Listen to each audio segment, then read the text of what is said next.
પ્રજાસત્તાક દિન નિમિત્તે માખીજાની ચેરિટેબલ ટ્રસ્ટ દ્વારા પ્રજાસત્તાક દિનની ઉજવણી કરવામાં આવી। વડોદરા શહેરમાં વિવિધ સામાજિક તેમજ ધાર્મિક સંસ્થાઓ દ્વારા વિવિધ સેવાકીય પ્રવૃત્તિઓ કરવામાં આવતી હોય છે। સંગમ 4 રસ્તા નજીક આવેલા માખીજાની ચેરિટેબલ ટ્રસ્ટ દ્વારા 365 દિવસ ભોજનની અવિરત સેવા કરવામાં આવે છે। ત્યારે આજરોજ પણ માખીજાની ચેરિટેબલ ટ્રસ્ટ દ્વારા અંદાજિત 300મી વધુ લોકોને ભોજનની સાથે સાથે ફ્રૂટ વિતરણ કરી અને પ્રજાસત્તાક દિવસની ઉજવણી કરવામાં આવી હતી। આ ખાસ પ્રસંગે માખીજાની ચેરિટેબલ ટ્રસ્ટના અગ્રણીઓ ઉપસ્થિત રહ્યા હતા। આજે માખીજાની ચેરિટેબલ ટ્રસ્ટ તરફથી 26મી જાન્યુઆરીનો જે પ્રોગ્રામ છે એ સેલિબ્રેટ થઈ રહ્યો છે। સંગમ 4 રસ્તા પાસે માખીજાની ચેરિટેબલ ટ્રસ્ટ 365 દિવસ જે છે એ સેવા આપે છે।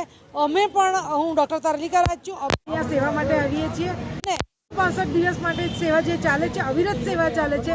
એ સિવાય પણ જે લોકો જરૂરિયાતમંદ લોકો છે એ લોકોને પણ માખીજાની ચેરિટેબલ ટ્રસ્ટ તરફથી નગરજનોને પણ સેવા આપવામાં આવે છે।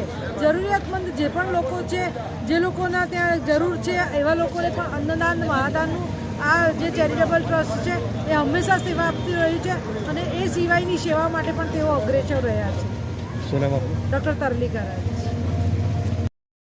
વડોદરા ન્યૂઝ ગુજરાતી આપણા શહેરના તાજા અને સચોટ સમાચાર માટે ફેસબુક, ઇન્સ્ટાગ્રામ, યુટ્યુબ અને વોટ્સએપ પર હમણાં જ જોડાઓ, ફોલો કરો વડોદરા ન્યૂઝ ગુજરાતી।